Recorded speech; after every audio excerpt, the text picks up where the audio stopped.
Voilà, je vous le disais, on parle sport. Ce soir, on va parler encore de ce PSG Basak-Sehir. Dembaba et l'arbitre raciste se sont expliqués. Nous parlerons aussi de la Première Ligue. Mohamed Salah est en tête des buteurs. Et puis le prix FIFA Best, Lewandowski, meilleur footballeur 2020. Tout ça avec Henri Akodo de afriqueexpressport.net. Bonsoir Henri. Bonsoir Samuel, bonsoir aux amis. Dans les colonnes de la presse turque, Dembaba a confirmé s'être entretenu avec Sébastien Coltescu, l'arbitre accusé de propos racistes qui avait provoqué l'arrêt du match de Ligue des Champions entre le PSG et Basak-Sehir le 8 décembre dernier. Le scandale raciste qui avait donc éclaté lors du match en Ligue des Champions va marquer l'histoire du football et du sport. Sébastien Coltescu, quatrième arbitre, a été accusé d'avoir tenu des propos racistes envers Achille Webo, adjoint de l'entraîneur du club turc. La rencontre avait été interrompue. Henri, c'est contre l'arbitre adjoint, le Camerounais Achille Webo, voilà, que les propos jugés racistes ont été tenus. Mais pourquoi c'est Dembaba qui parle avec l'arbitre? Dembaba, joueur de cette formation du Başakşehir Istanbul, était tout simplement véritablement couru contre cet arbitre dans le feu de l'action. Sur les images, on a vu d'abord l'arbitre Achille Webo aller protester auprès de l'arbitre, Achille Webo qui est la victime dans cette affaire. Et par après, on a vu également les joueurs se sont empressés vers l'arbitre pour pouvoir pester contre lui. Et Dembaba était l'un des tout premiers qui a eu à dire à l'arbitre qu'il n'avait pas le droit d'appeler Dembaba par le pseudo négro, et que c'était des propos racistes. L'arbitre a essayé de lui expliquer que c'est quand même un phénomène culturel chez eux et que souvent ils ont l'habitude d'appeler les gens de couleur par négro, alors que quand on analyse un peu la situation, ça peut s'apparenter à du racisme. Et d'ailleurs, il ne faut pas avoir peur de le dire, c'est du racisme, même si à leur niveau, ils ont l'habitude de pouvoir appeler les gens par ce pseudo.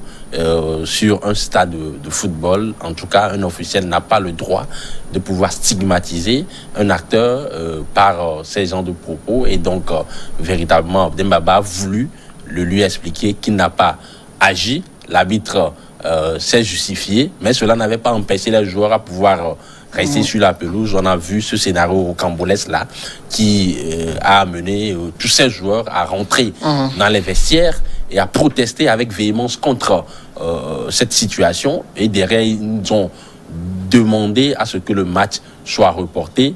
Ils ne voulaient plus revenir sur le terrain. Derrière, l'UEFA voulait maintenir cet arbitre-là dans la rencontre en lui octroyant le poste de l'arbitre vidéo, c'est-à-dire l'arbitre qui doit être dans le régica pour la vidéo assistance referee. Les joueurs ont protesté, les joueurs turcs ont protesté et on a changé cet arbitre. C'est la raison pour laquelle le match a été rejoué le lendemain, le mercredi, sans cet arbitre roumain Sébastien Coltescu. Maintenant, derrière, on a constaté, comme vous le disiez tantôt, qu'entre-temps, il y a eu une évolution de la situation au niveau de Dembaba et de cet arbitre. Un intermédiaire, notamment Souleymane Ndoye, Ousmane Ndoye plutôt, qui est un Sénégalais qui avait évolué en Roumanie, a tout fait pour pouvoir réconcilier les deux hommes, notamment Dembaba et Sébastien Coltescu. Sauf que dans cette histoire, comme vous venez de le dire à juste titre, ce n'est pas Dembaba qui est la principale victime, c'est Achille Webo, l'entraîneur adjoint de Başakşehir, qui a été stigmatisé dans cette affaire. Et à son niveau également, véritablement, il n'a pas encore passer les ponts sur cette affaire. D'ailleurs, même l'UEFA a ouvert une enquête pour véritablement élucider cette affaire. L'affaire pendant devant la commission de discipline de l'UEFA. Et je pense que, nonobstant cet apaisement entre Sébastien Coltescu et Dembaba, l'UEFA va sévir face à cette situation puisqu'il faut véritablement que l'UEFA essaie de pouvoir décourager ces genres d'attitudes. C'est du racisme pur et simple, ayons le courage de le dire. Et je pense que si d'aventure l'UEFA, comme d'habitude le faisait ces derniers temps, c'est-à-dire qu'il y a une sorte de campagne pour pouvoir décourager ces attitudes, mais il n'y a pas un acte qui suit. Ouais. D'ailleurs, même les tests de l'UEFA en la matière ne sont pas assez clairs. Il n'y a pas aujourd'hui une législation assez claire au niveau des tests de l'UEFA pour sanctionner avec rigueur ces genres d'attitudes. Donc, il va falloir également légiférer au sein de ces instances-là pour véritablement faire face à cette situation, puisque si d'aventure, ces instances qui ont en charge l'organisation du football dans le monde entier n'arrivent pas à pouvoir sévir, je pense qu'on ne est pas encore sorti de l'auberge. Alors ici, est-ce qu'il n'y a pas eu aussi dans cette affaire, j'allais dire une sorte de...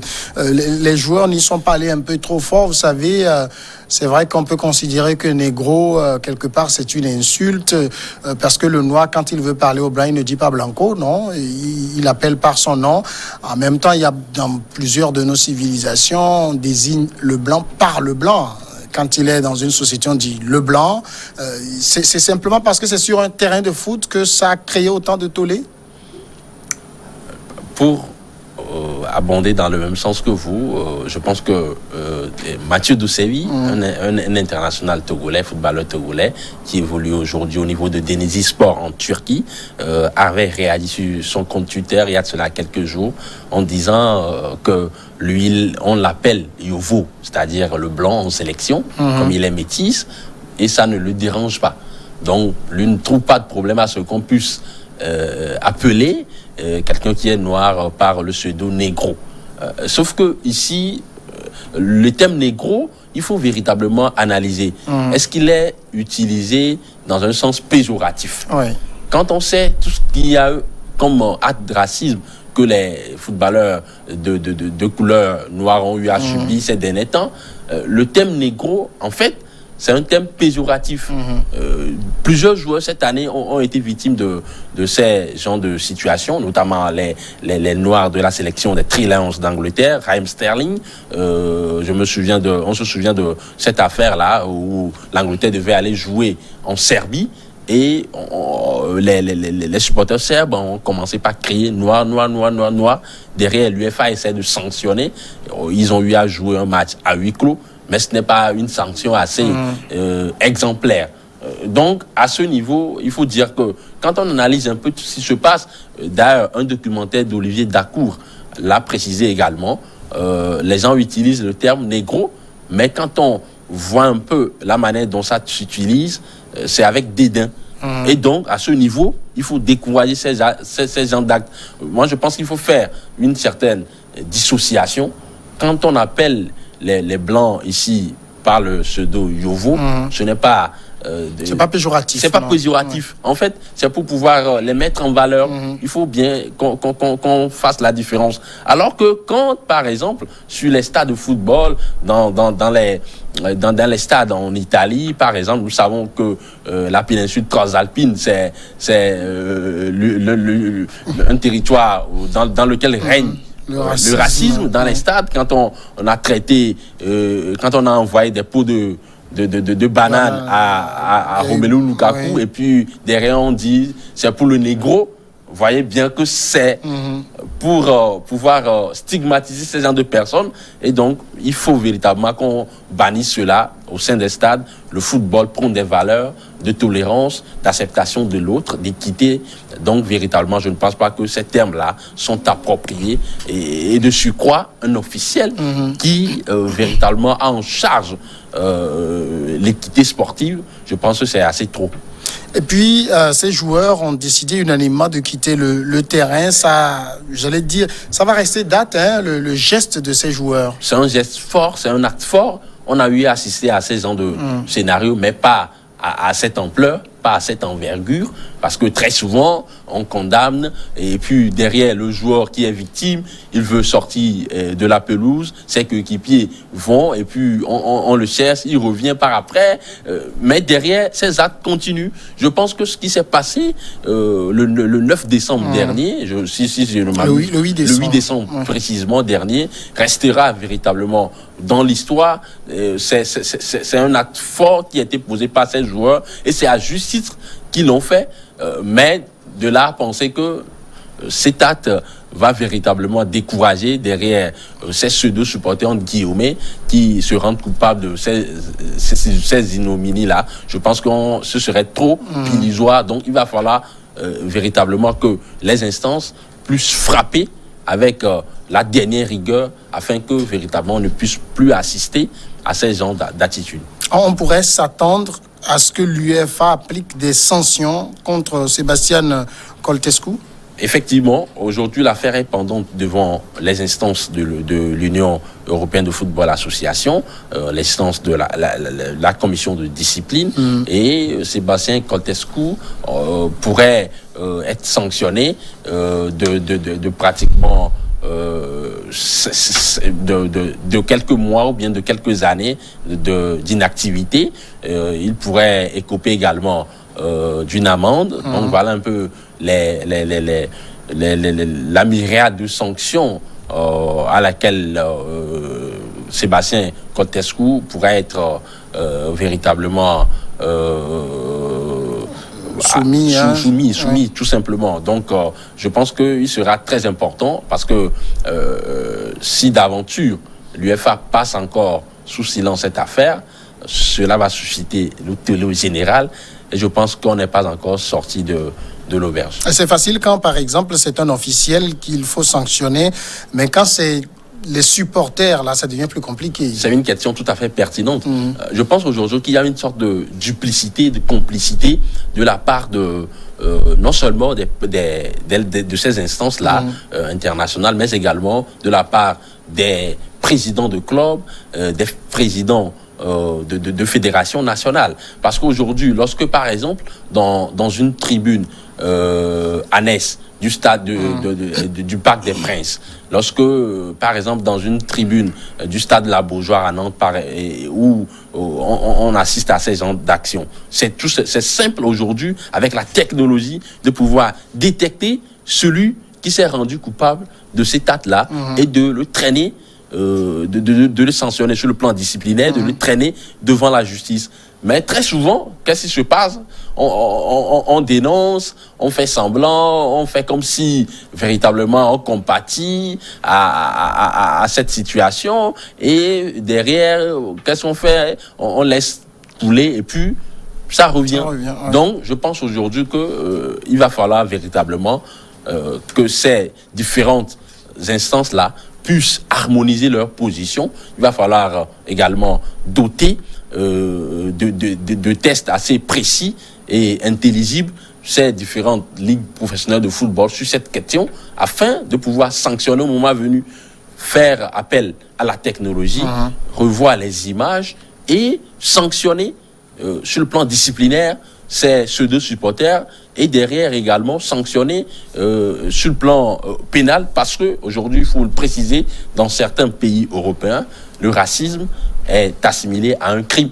Donc véritablement, il va falloir que le football, qui est un vecteur de tolérance, de plusieurs valeurs, puisse également rentrer dans cette dynamique-là. Il va falloir véritablement que ces pouvoirs publics et ces instances de dirigeants de football puissent plancher sur cette affaire.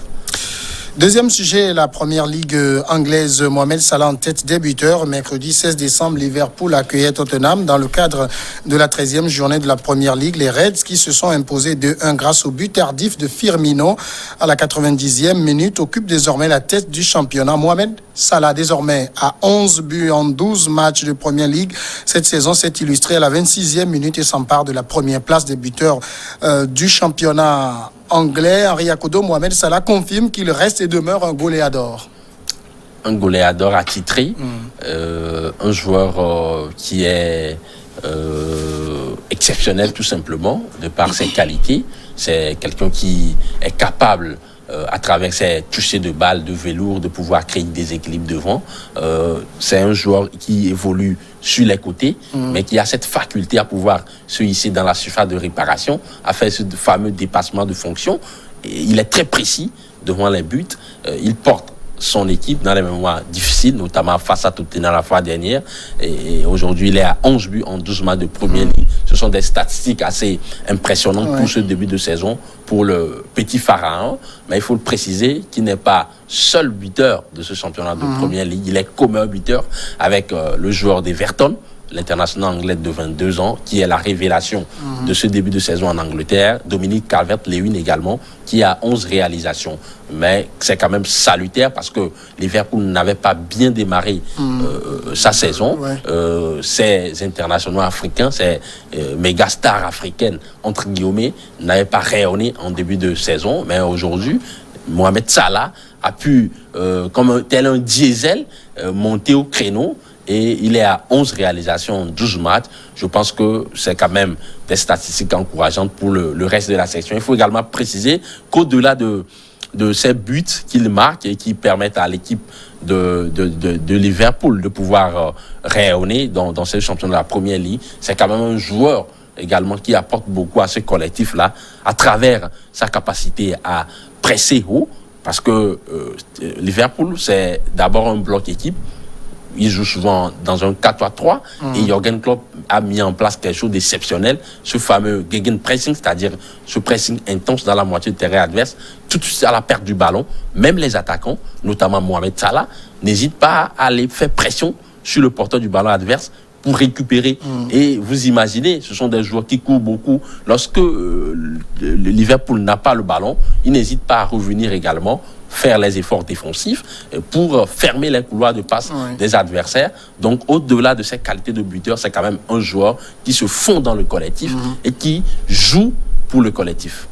11 buts en 12 matchs. Quand je regarde, ça fait peut-être quelle moyenne? 0,97, 98 buts par match. C'est phénoménal. Phénoménal, c'est chirurgical, c'est clinique. Tout simplement, aujourd'hui, avec son adresse devant le but, on n'est pas étonné. En tout cas, il reste sur la dynamique de cette dernière saison. Mohamed Salah, il a terminé comme un buteur de la dernière saison. Il a terminé 3e buteur de la saison dernière, entre la saison 2018-2019. Il avait terminé comme un buteur avec Mohamed et Sadio Mané et Pierre-Emerick Aubameyang, 22 réalisations. La saison 2017-2018, il avait terminé meilleur buteur avec 32 réalisations. Donc vous comprenez aisément que c'est un joueur qui aujourd'hui est dans une régularité et une constance assez remarquable. Pour un joueur d'une telle envergure, c'est quand même salutaire parce que le football de haut niveau aujourd'hui, c'est assez compliqué de pouvoir se hisser véritablement à un tel niveau sur la durée. Vous pouvez briller une saison et l'autre saison, vous allez vous... complètement inexistant. Exactement. Mais si, d'aventure, sur les 5 dernières années, il a pu quand même avoir ces statistiques assez remarquables, c'est dire du talent de ce joueur, de la potentialité de ce joueur, mais également de la rigueur et du travail assez intense sur le plan physique qu'il a eu à faire sur ces 5 dernières années. Liverpool, sa position dans la Première Ligue. Liverpool a gagné ce match importantissime la fois dernière lors de la 12e journée face aux Spurs de Tottenham. Liverpool était à mauvaise passe, je le disais tantôt, en début de saison, avec ce contexte particulier de la pandémie de coronavirus. Il n'y a pas eu de préparation physique intense. Les joueurs n'ont pas pu travailler le foncier comme d'habitude. Il n'y a pas eu des tournées pour aller se mettre en jambes. Vous avez vu la manière dont la saison s'est terminée avec véritablement la saison s'est terminée entre le mois de juillet-août. Et donc, il y a eu beaucoup de matchs. Quelques semaines après, ils ont repris le championnat. Et donc, tous ces aspects-là n'ont pas milité à ce que ces grandes équipes puisse démarrer avec une certaine régularité ce championnat. Mais aujourd'hui, Liverpool a pris la première place de ce championnat après cette victoire-là exceptionnelle face à Tottenham le mercredi dernier. C'était un match assez spectaculaire parce que c'était deux styles de jeu assez différents. D'un côté, nous avons ce fameux gegenpressing, ce pressing intense et ce jeu fluide tourné vers l'avant de Liverpool qui est prôné par Jürgen Klopp. Et à côté, en face, c'était quand même le jeu de transition de Tottenham où on cherche la verticalité, où à 3 passes, on se retrouve dans la surface de réparation de l'adversaire. Et à ce jeu-là, c'est quand même les champions d'Angleterre en titre qui ont eu le dernier mot avec une victoire 2-1 et un dernier but de Roberto Firmino dans les derniers instants de la partie à la 90e minute sur un coup de tête assez exceptionnel pour aller tromper le gardien français Hugo Lloris. La bande à Jürgen Klopp a pris le devant dans ce championnat, mais rien n'est encore joué puisqu'il reste encore pratiquement 8 journées. Ils ont déjà joué 12 journées. Donc je pense qu'il reste 24 journées à jouer. Donc rien n'est encore joué pour le champion d'Angleterre en titre, qui a 19 titres. Deuxième club le plus sacré en Angleterre. Et derrière Manchester United qui a 20 titres à son actif. Dernier sujet, la cérémonie annuelle The Best FIFA Football Award 2020 a eu lieu jeudi 17 décembre, donc hier, sous un format virtuel totalement inédit en raison de la crise sanitaire. L'attaquant de Bayern de Munich, Robert Lewandowski, a été sacré meilleur joueur de l'année. Jusqu'ici, jamais le buteur polonais n'avait réussi à décrocher le titre. Le duo Ronaldo-Messi s'était partagé les 3 des 4 trophées de Best. Je suis très fier et très heureux, a-t-il réagi. Je dois dire honnêtement que c'est un grand jour pour moi et pour mon club. Robert Lewandowski, il mérite ce sacre? C'est tout simplement mérité pour le natif de Varsovie, qui a eu une machine à but sur pratiquement ces 10 dernières années. C'est quand même un attaquant fabuleux, un buteur patenté, qui est d'une précision millimétrique, chirurgicale et clinique. Robert Lewandowski, c'est quand même cet attaquant-là qui a marqué cette saison 2019-2020. C'est qu'en 5 buts, toutes compétitions confondues avec le Bayern de Munich. Il a marqué 15 buts en Champions League, le faisant de lui le meilleur buteur de cette compétition européenne. Il a marqué 34 buts en Bundesliga, en faisant de lui également le meilleur buteur du championnat allemand. Robert Lewandowski également, c'est quand même une moyenne de buts de 1,5 buts par match. Il a remporté des titres collectifs également, c'est-à-dire qu'au-delà de ses qualités individuelles, c'est quand même quelqu'un qui se met au service du collectif. Il a permis à cette formation bavaroise, qui est un rouleau compresseur, sans faille, de pouvoir rayonner cette année en Europe, avec d'abord le championnat d'Allemagne remporté, le 6e consécutif que le Robert Lewandowski a gagné, a remporté avec le Bayern, et le 8e consécutif que le Bayern a gagné.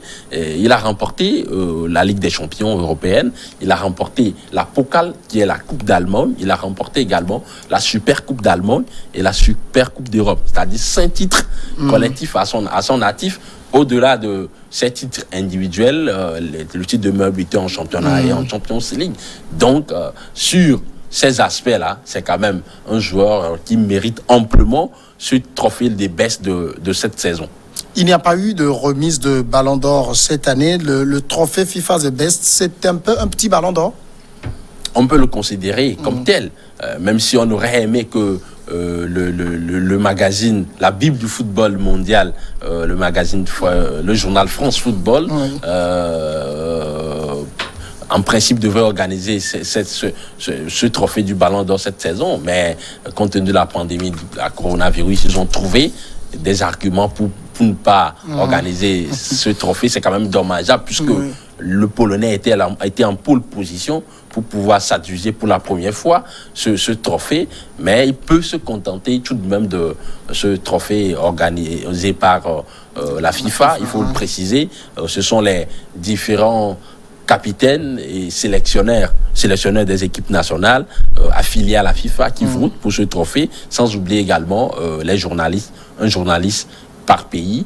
Et dans notre pays, le Togo, le confrère Mathias Ayena.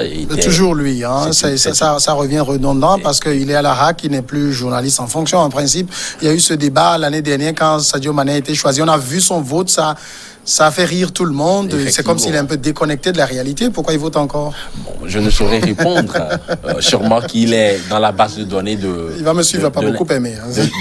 De l'instance du football international. Et donc, je pense quand même que c'est quand même anecdotique. Cette année, même si on peut lui reprocher sur certains nombres d'années, l'année dernière par exemple, comme vous l'avez dit, ce vote-là qui était tout simplement subjectif, je me permets de le dire, mais cette fois-ci, je pense qu'il a été dans l'objectivité, puisqu'il a placé en première position Robert Lewandowski, qui était le candidat qui méritait le plus ce trophée. Le capitaine de la sélection, Dieng Dakunan, également a voté. Au-delà de ces aspects-là, je pense que Robert Lewandowski, quand même, peut se contenter de ce trophée, parce que c'est un attaquant de grande classe, un attaquant qui a beaucoup de qualités, la vitesse, la précision, l'agilité. C'est quand même quelqu'un qui est toujours dans le bon timing. Sa particularité, c'est qu'il marque beaucoup de buts dans la surface de réparation, tout simplement parce qu'il sait se déplacer, il sait se placer, et souvent il se place entre le latéral et le défenseur central, et lorsqu'il déclenche ses appels, c'est monstrueux. Une seule seconde d'inattention, de déconcentration, vous le payez cash, parce que c'est un monstre de l'efficacité, Robert Lewandowski. Henri Akodo, merci. Ce fut un plaisir, Samuel. Bon week-end. Merci. Merci à tous. On se retrouve dans une dizaine de minutes pour Regard Croisé.